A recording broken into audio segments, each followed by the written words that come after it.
नमस्कार साथियों, मेरा नाम है मयंक गौतम और आप सभी का स्वागत है आपके अपने हिंदी वाले गुरुजी चैनल पर। जैसा कि मैंने कहा था कि वर्णमाला से संबंधित वस्तुनिष्ठ प्रश्नों का पहला भाग मैं आपको करा चुका हूं, दूसरा भाग जल्दी ही आने वाला है। इस भाग में लगभग 30-32 प्रश्न आपको मैं लेकर आया हूं वर्णमाला से संबंधित। अगर आपने इन प्रश्नों को हल कर लिया तो आप समझ लीजिए वर्णमाला से किसी भी प्रश्न को आप छोड़कर पेपर में नहीं आएंगे और सभी सही भी होंगे। तो चलिए शुरू करते हैं अपने इस वीडियो को। इसमें प्रत्येक प्रश्न को आप हल करके देखिए। मैं आपको 10 सेकंड का समय दूंगा, उसके बाद प्रत्येक प्रश्न का मैं विस्तार से उसका उत्तर भी आपको बताऊंगा। तो चलिए शुरू करते हैं पहले प्रश्न को लेकर। पहला प्रश्न है कि जिन वर्णों के उच्चारण में अवरोध नहीं होता वो कहलाते हैं। हाँ जी, बताइए। हाँ जी, जिन वर्णों के उच्चारण में अवरोध नहीं होता उनको हम कहते हैं स्वर। ठीक है, स्वरों को इसीलिए अनावरोधी भी कहा जाता है। व्यंजन अवरोधी होते हैं, ठीक है, इसीलिए उनका हम स्वतंत्र उच्चारण नहीं कर पाते, और स्वर अनावरोधी होते हैं इसलिए उनका स्वतंत्र उच्चारण कर पाते हैं। चलिए प्रश्न संख्या दूसरे की तरफ चलते हैं। प्रश्न है, सबसे कम व्यंजनत्व किसमें पाया जाता है? सबसे कम व्यंजनत्व अर्थात सबसे कम व्यंजन के गुण किसमें पाए जाते हैं? ठीक है, चलिए आपका उत्तर दीजिएगा। स्वरों में, अर्ध स्वरों में, ऊष्म व्यंजनों में या स्पर्श व्यंजनों में? आप बताइए। हाँ जी, चलिए इसका उत्तर देखते हैं। सबसे कम व्यंजनत्व जो पाया जाता है वो है स्वरों में। ठीक है, क्यों पाया जाता है वो समझिए। व्यंजन का मुख्य गुण क्या है? कि व्यंजन क्या होते हैं? अवरोधी होते हैं, और स्वरों में अवरोध होता नहीं है। तो इसका मतलब कि इसमें व्यंजनत्व के गुण अर्थात अवरोध नहीं है, इसलिए सबसे कम व्यंजनत्व किसमें होगा? स्वरों में होगा। जैसे पुरुषों में स्त्रियों के गुण होते हैं, तो क्या वो स्त्री हो जाते हैं? नहीं हो जाते ना। तो उसी तरीके से स्वरों में भी व्यंजन के गुण होते हैं, लेकिन ना के बराबर होते हैं। चलिए आगे बढ़ते हैं।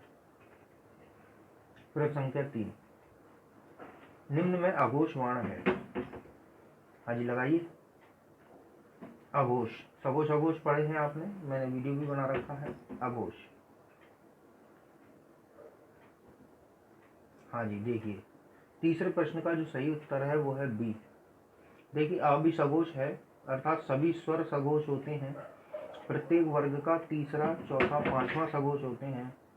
सभी अंत्यस्थ सघोष होते हैं और ह सघोष होता है। इसके अलावा जो कुछ बचा आपका वो क्या है? अघोष है। तो आपका जो श है ये भी क्या है? अघोष है। चलिए आगे बढ़ते हैं प्रश्न संख्या 4 की ओर। प्रश्न संख्या 4 में क्या कहा गया है? कि निम्न में अल्पप्राण नहीं है। बताइए निम्न में से अल्पप्राण क्या नहीं है?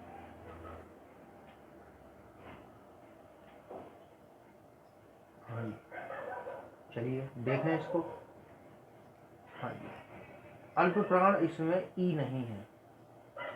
अब आप कहोगे कि सभी स्वर अल्पप्राण होते हैं, तो मैं आपको बता चुका हूँ वीडियो में, मैं फिर से बता रहा हूँ कि प्राण तत्व के आधार पर स्वरों का वर्गीकरण नहीं होता है।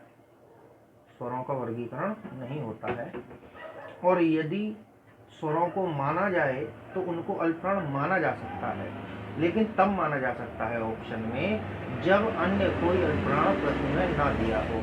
जैसे यही प्रश्न होता कि निम्न में अल्पप्राण है, ठीक है, और ऑप्शन होता आपका माँ, ये ऑप्शन होता ठा, और ये होता ऑप्शन होता भा। तब अल्पप्राण किसे मानते? तो हम मान लेते माँ को अल्पप्राण, इसे नहीं मानते। ठीक है, यदि यहाँ माँ के स्थान पर उसने श दे दिया होता तब यहाँ पर हम किसको अल्पप्राण मानते? ई को मानते। तो स्वरों को अल्पप्राण तब माना जाता है जब ऑप्शन में बाकी के महाप्राण हो और ये अल्पप्राण के रूप में दिया हो, तब मान सकते हैं, अन्यथा स्वरों को अल्पप्राण या महाप्राण की श्रेणी में नहीं बांटा गया है। तो आपके चौथे प्रश्न का जो सही उत्तर है वो क्या है? ई है। समझ में आया? ठीक है, नहीं समझ में आया आप मेरी वीडियो को अच्छी तरीके से देख सकते हो अल्पप्राण महाप्राण से। चलिए पांचवा है, निम्न में अग्रस्वर है। लगाइए आप।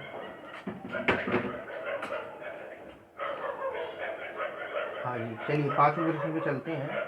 निम्न में अग्रस्वर जो है वो है बड़ी है, ठीक है। अग्रस्वर क्या होते हैं? ये जीवा के आधार पर वर्गीकरण है। जीवा के ऊपरी भाग के आधार पर स्वरों को 3 भागों में बांटा गया है, अग्र, पश्च तथा मध्य। अग्रस्वर होते हैं आपके ई, ए और ए, और जो मध्य होते हैं वो अ होता है, और बाकी के जो है वो पश्च स्वर हैं। तो आपका ए क्या हो जाएगा? अग्रस्वर हो जाएगा। चलिए आगे बढ़ते हैं प्रश्न संख्या 6 की तरफ। प्रश्न संख्या 6 में दिया है कि निम्न में अर्ध विपरीत स्वर कौन सा है? लगाइए आप अपना ऑप्शन।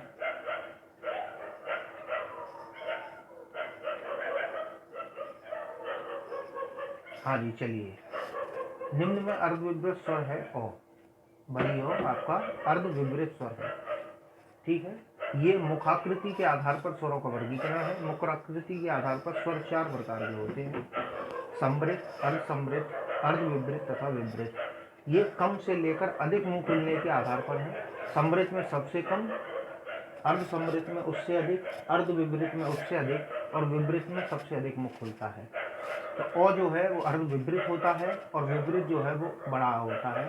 हमसे जो डॉक्टर बुलवाता है ना, आ बोलो आ, इसलिए बुलवाता है कि हमारा सबसे ज़्यादा मुंह आ बोलने में खुलता है। तो छठे का जो आपका ऑप्शन है ए सही हो जाएगा। चलिए आगे बढ़ते हैं।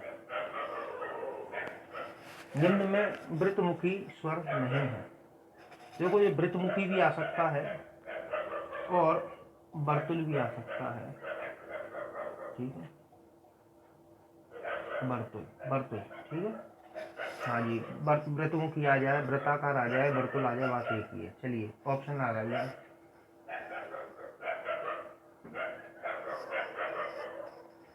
हाँ जी, इस ऑप्शन का 7वें के प्रश्न का आपका जो उत्तर है वो है डी ए। वृत्तमुखी का अर्थ है ये ओष्ठाकृति के आधार पर वर्गीकरण है।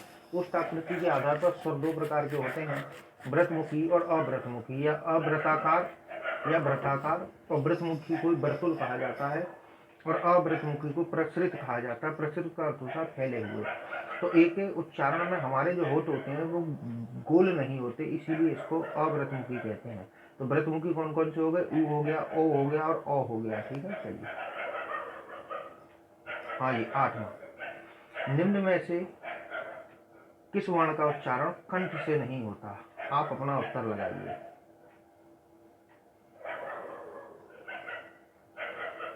देखिए साधारण प्रश्न तो मैं अगर आपको दे दूंगा तो आप हल कर ही लोगे, ठीक है। इन कठिन प्रश्नों को या कहा जाए थोड़ा दिमाग ज़्यादा लगाना पड़ रहा है, लेकिन अगर ये आपके तैयार हो गए तो समझ लीजिए आपको वर्णमाला में कोई समस्या नहीं आने वाली। हाँ जी, चलिए देखिए कंठ से उच्चारित होता है क वर्ग का, तो देखो का तो है ही है कंठ से उच्चारित, ठीक है। तो ये ऑप्शन नहीं होगा। और आ कंठ से उच्चारित होते हैं तो ये ऑप्शन भी नहीं होगा। और हा का भी उच्चारण कंठ से है तो ये भी नहीं होगा। बच कौन से गया? ये। अब समस्या ये आ रही है कि बहुत से लोग ये सोच रहे होंगे कि भाई ये तो का वर्ग का ही पंचमाक्षर है, तो का वर्ग का जो पंचमाक्षर होता है वो ये होता है, ठीक है, जिसको हम अंगा बोलते हैं। ये डा है, अंगा नहीं है, देख लीजिए आप, ठीक है। चलिए आगे बढ़ते हैं प्रश्न संख्या 9 की तरफ। हाँ जी, इनमें से कोमल तालव्य वर्ण कौन सा है?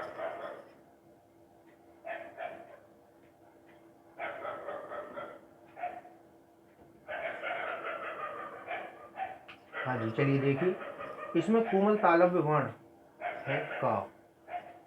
अब आपका दिमाग फिर घुमा होगा कि तालु मतलब तालु से उच्चारित, तो तालु से तो च वर्ग का उच्चारण होता है, कंठ तालु मूर्धा दंतोष्ठ आपने पढ़ा है। का वर्ग का कंठ से, च वर्ग का तालु से, इसी तरीके से आपने आगे पढ़े हैं। तो सीधी सी बात है ये कोमल तालु है। देखिए संस्कृत का जो वर्गीकरण था उस समय पर जो क वर्ग का उच्चारण था वो कंठ से था, क वर्ग का उच्चारण कंठ से था। लेकिन अगर हम कोमल अपने तालु की बात करें तो हमारा तालु 2 भागों में विभाजित है। एक है आगे का भाग जिसे हम कठोर कहते हैं, और एक है पीछे का भाग जिसे हम कोमल भाग कहते हैं। तो जब हम क वर्ग का उच्चारण करते हैं तो हमारी पीछे की जीभ कोमल तालु को स्पर्श करती है, इसलिए क वर्ग को कोमल तालव्य भी कहा जाता है। अगर यही आता कि कंठ वर्ण कौन सा है तब भी का है, और कोमल तालव्य है तो भी का है। अब बात आती है तो फिर हम तालव्य आएगा तो कैसे लगाएंगे, और अगर केवल खाली तालव्य होगा तो हम चा लगाते। ठीक है। और यहाँ पर कठोर तालब दिया होता, देखिए बिगाड़ के लिख रहा हूँ, अगर च वर्ण की बात करी जाए तो ये कठोर तालब हो जाता है, कठोर तालब या तालव्य। बात समझ में आ गई आपके? ये तालव्य लिख रहा है ये वाला। च वर्ग जो है, जब इसको कोमल तालव्य बोला जाता है तब च वर्ग कठोर तालव्य कहलाता है। और अगर हम क वर्ग को कंठ से उच्चारित मानेंगे संस्कृत के हिसाब से, तब च वर्ग तालव्य कहलाता है। तो बात समझ में आ गई। तो क जो है वो कोमल तालु से है, च जो है वो कठोर तालु से है। अगर हम संस्कृत के आधार पर बात करें तो क कंठ से उच्चारित है और च तालु से उच्चारित है। ठीक है, चलिए, तो आपका नवे का प्रश्न ए सही हो जाएगा। चलिए, निम्न में दंत से उच्चारित वर्ण है, 10वां लगाइए।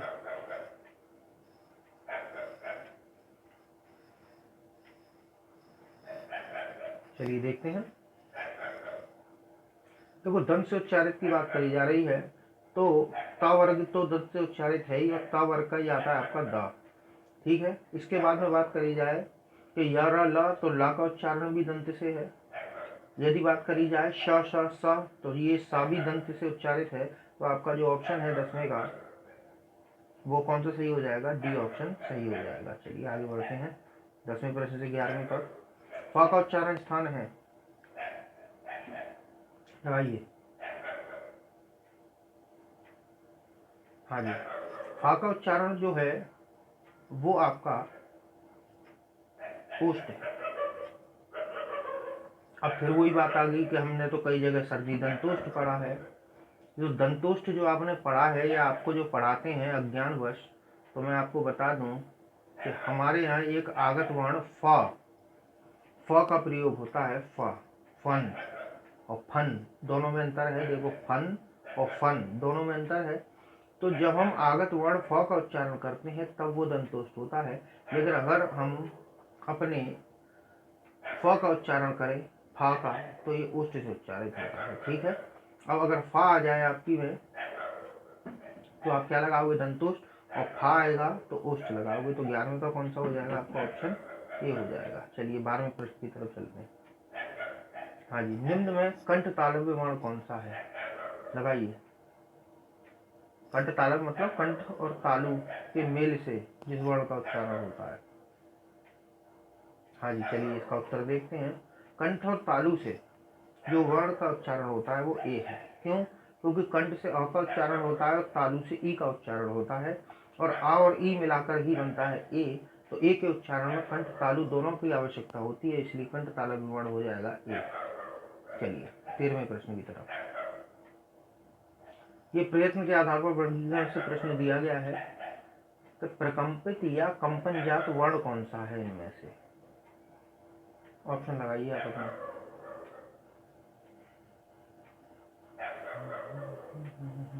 हाँ जी, प्रकंपित या कंपन जात की अगर बात करी जाए, प्रकंपित मतलब जिसके उच्चारण में कंपन होता है जीभ में, या जीभ हमारी कंपन करती है, तो वो वर्ण है र। अब र को बोल करती कि आपकी जीभ वाइब्रेट करेगी या प्रकंपित होगी। तो 13वें का ए। चलिए आ जाइए इस पर। ये टेट में आया हुआ प्रश्न है, यूपी टेट में 2018 में टेट में आया था ये प्रश्न। चलिए, द का उच्चारण स्थान है, या ये जो चिन्ह, ये जो शब्द लिख रहा है, ये जो वर्ण लिख रहा है, इसका उच्चारण स्थान क्या होगा? आपके ऑप्शन है नासिका, कंठ, मूर्धन्य या तालु। लगाइए।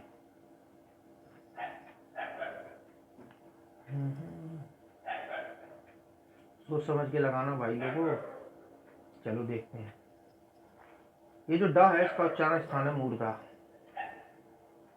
अब देखिए, बहुत से लोग क्या सोच रहे होंगे कि भाई ये कैसे हो गया, इसका उच्चारण तो कंठ होना चाहिए, नासिका होना चाहिए।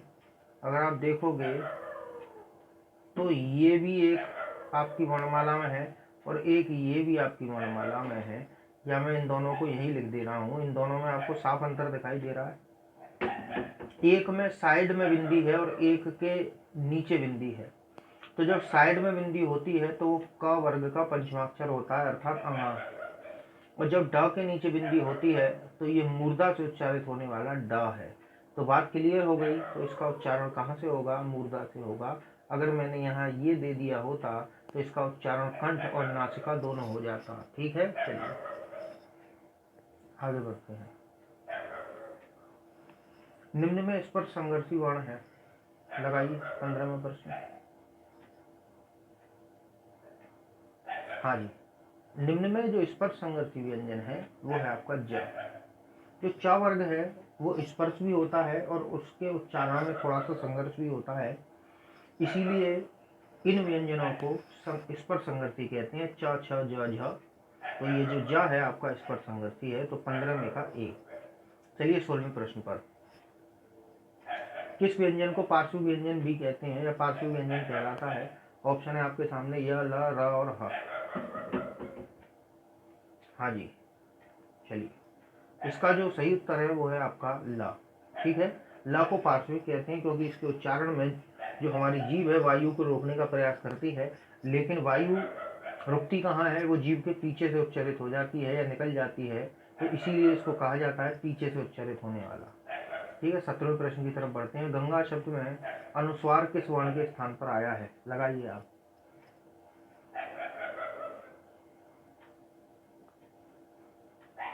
हाँ जी, लगा लिया। चलिए, गंगा शब्द में जो अनुस्वार का हमने प्रयोग किया है वो अंगा के स्थान पर किया है, अर्थात इसका जो सी ऑप्शन है वो सही हो जाता है। हमने पंचमाक्षर नियम पढ़ा है कि यदि किसी आधे पंचमाक्षर के बाद उसी वर्ग का व्यंजन हो तो पंचमाक्षर के स्थान पर हम बिंदी का प्रयोग कर सकते हैं। तो गंगा अगर आप ऐसे भी लिख दोगे तब भी शुद्ध है और ऐसे लिख दोगे तब भी शुद्ध है। तो ये अनुस्वार किसके स्थान पर आया है? इस अंगा के स्थान पर आया है। ठीक है, चलिए बहुत से लोगों ने ना लगा दिया होगा। चलिए, निम्न में प्लुत स्वर है, बताइए। निम्न में प्लुत स्वर है, आपको ऑप्शन है ABCD 4 ऑप्शन है, आप लगाइए। हाँ जी, चलिए इसका उत्तर देखते हैं। निम्न में प्लुत स्वर जो है वो है आपका ए। अब कहोगे सर जी ये तो आप बिल्कुल ही गलत हो गया, आप तो बिल्कुल ही इस तरीके से कर रहे हो। तो समझिएगा, आप पढ़ते हो और बहुत से आपको ज्ञान प्रदान करते हैं, लेकिन अधूरा ज्ञान प्रदान करते हैं। पूरा ज्ञान आपको प्राप्त करना है, तभी तो मैंने कहा है आपको संपूर्ण ज्ञान प्राप्त करना है तो मेरे चैनल को सब्सक्राइब कीजिए। प्लुत स्वर, ये प्लुत स्वर है, लेकिन ये केवल प्लुत का चिन्ह है और ये भी प्लुत का चिन्ह है। ये संस्कृत में प्रयोग होता है, हिंदी में इसको बनावटी तौर पर मान लिया गया है सी वाले ऑप्शन को। तो ये प्लुत स्वर नहीं है, ये प्लुत चिन्ह है। परिभाषा प्लुत स्वर की क्या है कि जब ये चिन्ह प्लुत चिन्ह किसी स्वर के बाद में प्रयुक्त हो जाता है तब वह स्वर प्लुत स्वर कहलाता है।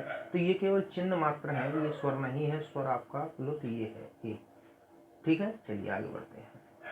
आगे जो आपका है प्रश्न संख्या 19, ई तथा उ व्यंजन होते हैं। मैंने अभी थोड़ी देर पहले बताया था, इसका तो उत्तर मैं पहले ही दे चुका हूं। आप देखिए, ई तथा उ होते हैं समृत, अर्ध समृत, विवृत या अर्ध विवृत। लगाइए। हाँ जी, ई तथा उ होते हैं समृत। ठीक है, चलिए आगे बढ़ते हैं। प्रश्न संख्या 20, उत्पत्ति के आधार पर स्वर कितने प्रकार के होते हैं? 4 3 2 1, आप ऑप्शन लगाइए।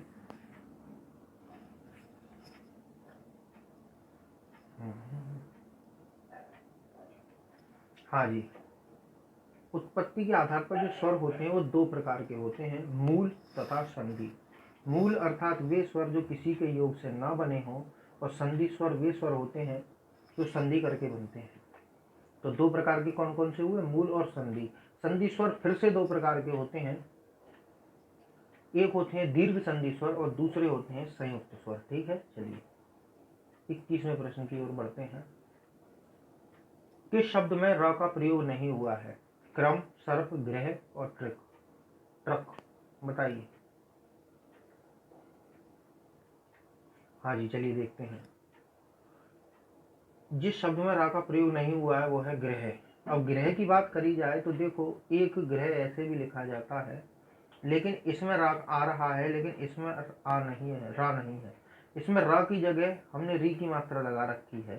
तो अगर मैं इसका वर्ण विच्छेद करूं तो देखिए, वर्ण विच्छेद चलिए यहीं करके दिखाता हूं। अगर मैं इस ग्रह का वर्ण विच्छेद करूं तो देखिए गा आएगा और गा के साथ में री आएगी। तो ये देखिए गा के साथ में क्या आ रहा है, री आ रही है, ना कि रा, इसलिए किस शब्द में नहीं हुआ है, ग्रह में नहीं हुआ है। चलो क्रम में भी देख लेते हैं। देखो क्रम की बात करी जाए तो देखिए का और रा, सर्प की बात करी जाए तो सा और रा, और यदि टक की बात करी जाए तो टा और रा। तो देख पा रहे हैं कि 3 में रा का प्रयोग हुआ है, आपके सी में नहीं हुआ है। ये जो सा के साथ में रा आया है या पा के साथ रा है, इसको रेफरा बोलते हैं, और जब रा किसी व्यंजन के नीचे लगकर आता है तो उसको पदेन रा बोलते हैं। चलिए आइए 22वें प्रश्न पर। निम्न में उच्छिष्ट वर्ण कौन से हैं? हाँ जी, इसको मैं थोड़ा बड़ा कर रहा हूँ, आप इसको देखिएगा, लो आराम से देख लो और आराम से पढ़िए आप, और तब उत्तर लगाना इसका। हाँ जी, उच्छिष्ट वर्ण कौन से हैं? हाँ जी, चलिए मैं इसका उत्तर देता हूँ आपको। हाँ जी, उत्तर देखिए इसका। उच्छिष्ट वर्ण है आपके डी, डा और ढा।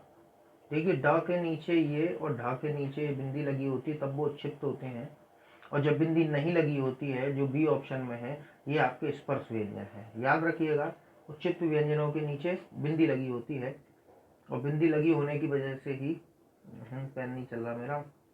हाँ जी, बिंदी लगी होने की वजह से ये क्या कहलाते हैं, आपके उच्छिष्ट कहलाते हैं। उच्छिष्ट का मतलब होता है फेंके हुए, अर्थात वे व्यंजन जिनके उच्चारण में जीभ को आगे की ओर फेंक दिया जाता है, वो क्या कहलाते हैं, आपके उच्छिष्ट व्यंजन कहलाते हैं। ठीक है, इनको द्विगुण व्यंजन भी कहा जाता है। द्विगुण का मतलब दूना।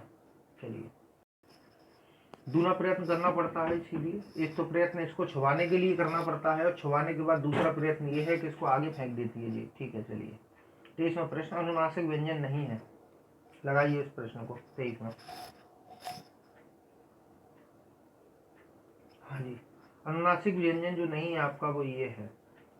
ठीक है, बार बार आप गलती कर रहे हो, मैं फिर आपको बता रहा हूँ, ये जो है ये आपका पंचमाक्षर है ही नहीं, और जितने भी पंचमाक्षर होते हैं वो सभी अनुनासिक होते हैं।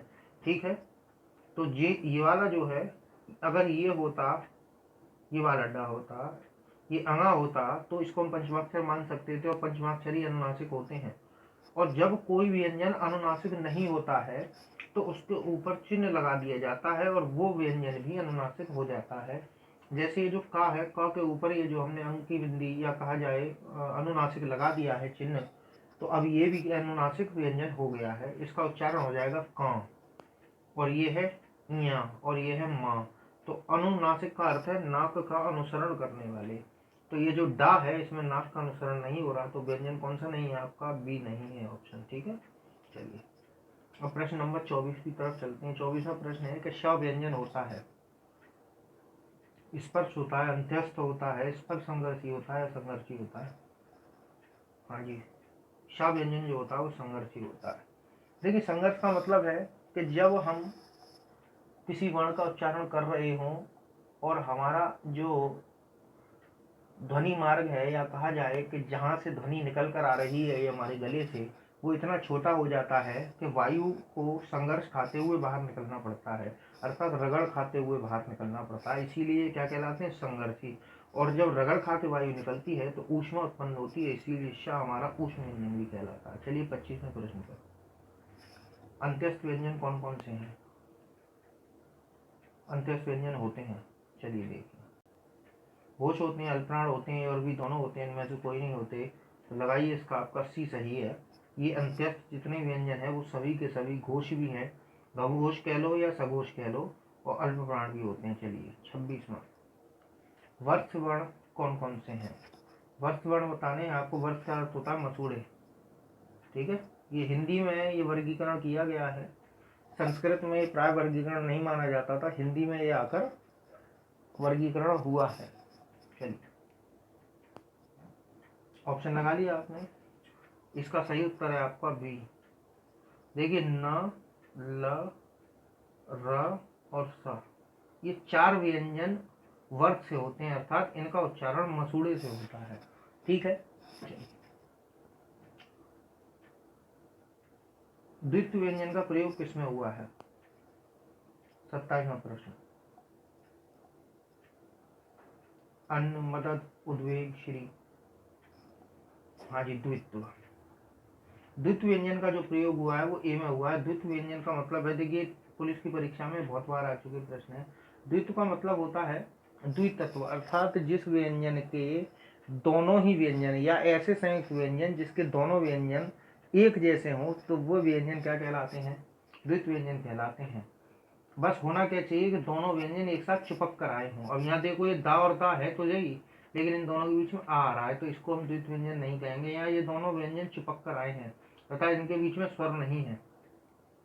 ठीक है, तो आपका जो द्वित्व व्यंजन है वो ये सही हो जाएगा। चलिए 28 में, संयुक्त व्यंजन का प्रयोग किस शब्द में नहीं हुआ है? चलिए देखिए, हाँ जी, 28 में कहा है आपका डी। अब बहुत से तो कह रहे होंगे कि संयुक्त व्यंजन का प्रयोग तो साहब दो में नहीं हुआ, प्रेम में भी, आंख में भी नहीं। तो देखिए, संयुक्त व्यंजन की परिभाषा बहुत बड़ी है। हमारी वर्णमाला में केवल 4 संयुक्त व्यंजनों को स्थान मिला है, लेकिन इसके अलावा भी संयुक्त व्यंजन होते हैं। देखिए, जब दो व्यंजन एक साथ मिलकर प्रयुक्त होते हैं तब वो संयुक्त व्यंजन कहलाते हैं। तो ये जो प्रेम है ये पा और रा से मिलकर बना है, तो ये दोनों व्यंजन एक साथ मिलकर आपके साथ उच्चारित हो रहे हैं, इसलिए इसको हम संयुक्त व्यंजन कहेंगे। तो ये 3 शब्दों में संयुक्त व्यंजन का क्रमशः प्रयोग है, आंख में संयुक्त व्यंजन का प्रयोग नहीं है। चलिए, अगला जो हमारा प्रश्न है वो है, निम्नलिखित में आगत वर्ण नहीं है।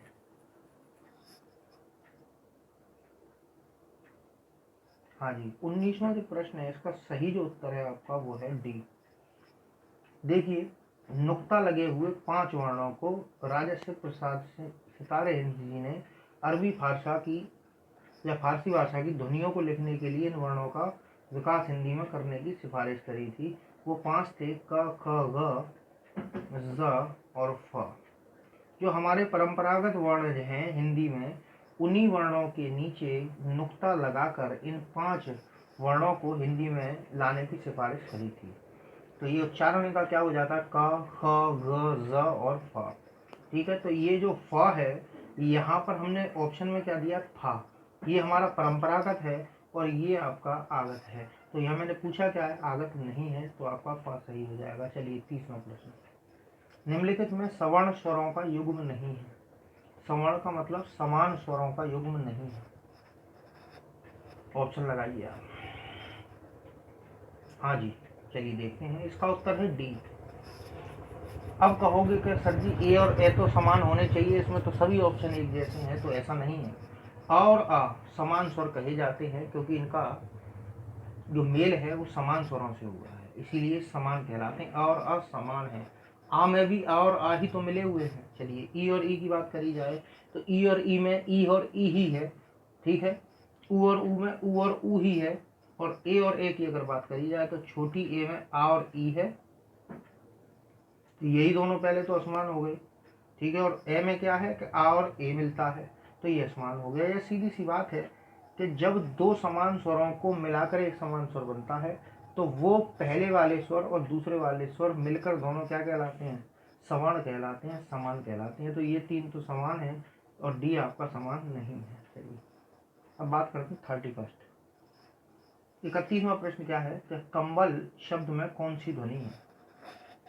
देखिए, उच्चारण के आधार पर ध्वनियां 3 प्रकार की होती हैं, संपृक्त, युग्मक और संयुक्त। इसका आप उत्तर दीजिए। कंबल,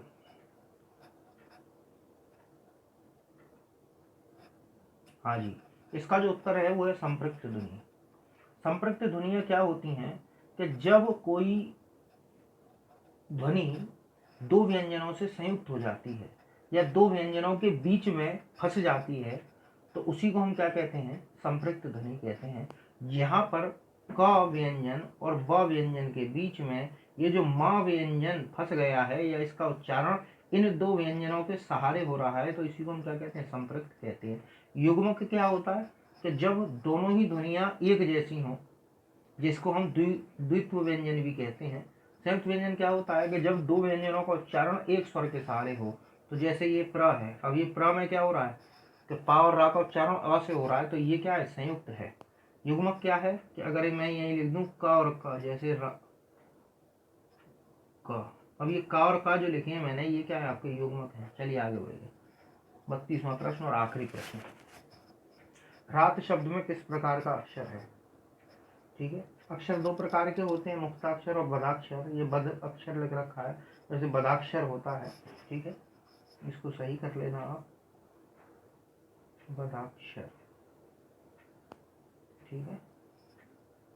चलिए बदाक्षर, ऑप्शन लगाइए आप। हाँ जी, इसका सही जो उत्तर है वो है बी, बदाक्षर ही है। देखिए मुक्ताक्षर क्या होता है कि जिस अक्षर का अंत स्वर से होता है वही क्या कहलाता है, आपका मुक्ताक्षर कहलाता है, और जिस अक्षर का अंत व्यंजन से होता है वो आपका मुक्ताक्षर, वो बदाक्षर कहलाता है। जैसे अगर मैं मुक्ताक्षर की बात करूं कि अगर हम किसी भी स्वर को स्वतंत्र रूप से लिख देंगे तब भी वो मुक्ताक्षर है, या किसी व्यंजन के साथ मिलाकर लिख देंगे, जैसे क्या लिख रहा है क। देखिए ये जो अक्षर चीज है ये बोलने से संबंधित है। अब ये जो क है, आपने इस क को बोला है तो आपका इस ध्वनि का अंत किससे हो रहा है, अ से हो रहा है, तो ये इस मुक्ताक्षर है। अब इस रात शब्द को बोलकर देखिए, पहले इस ता को बोलना, देखो त बोल रहे हैं तो आ का उच्चारण हो रहा है, लेकिन रात बोलते हैं, रात, जब आपने रात बोला तो ता के साथ स्वर का उच्चारण नहीं हो रहा, अर्थात इस ता को हमने लिख जरूर स्वर के साथ रखा है लेकिन इसका उच्चारण स्वर सहित नहीं है। तो सीधी सी बात है कि जिस अक्षर का अंत किससे हो, व्यंजन से हो, वो बदाक्षर है, और जिनका अंत स्वर से हो वो मुक्ताक्षर है। तो आपके 32वें प्रश्न का जो उत्तर सही है वो है बी। आशा करता हूँ आपको ये 32 प्रश्नों की श्रृंखला सही लगी होगी, अच्छी लगी होगी। वर्णमाला से संबंधित कुछ और भी प्रश्न मेरे पास हैं, लेकिन उन प्रश्नों का स्तर और इन प्रश्नों का स्तर में बहुत अंतर है। अब जितने भी प्रश्न मैं आपको अगर वर्णमाला के अगर आगे कराऊंगा तो उनका स्तर इनसे निम्न ही रहेगा, ठीक है। तो चलिए मिलते हैं आपसे जल्दी ही किसी दूसरे वीडियो में, तब तक मैं आपसे इजाज़त चाहता हूँ। नमस्कार।